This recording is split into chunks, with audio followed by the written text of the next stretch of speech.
Kenta भावे थीबू तुई से कथा भाबुछे मुई भिजुथिबा पनत कानी सलिनीलो बेदिसालु तोर बरा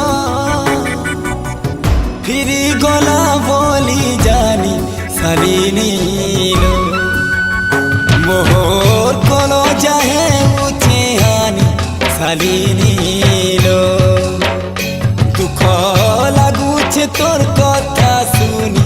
सलिनीलो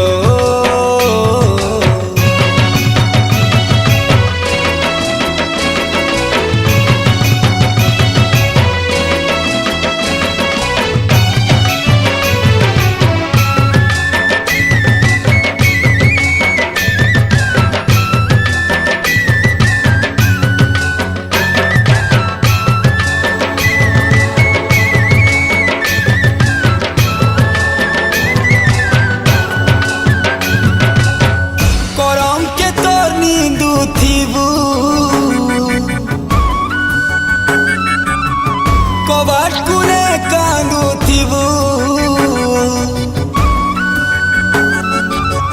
हे उथीबू रुगुनी सलिनीलो तोरा किलो सबू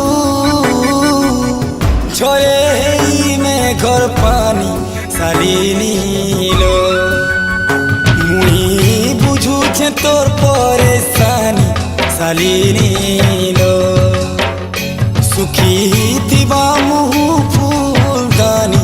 सलिनीलो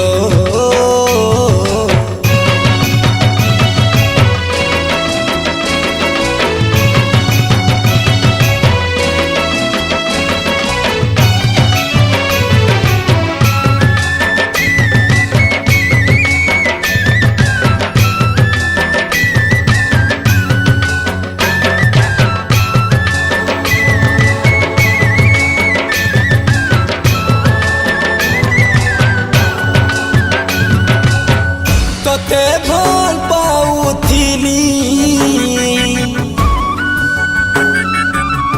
केभे नहीं कहिथिली मने रखिथिनी ठानी सलिनीलो तोर दुखे मुई दुखी रे है उछे तो घाटी सानी सलिनीलो।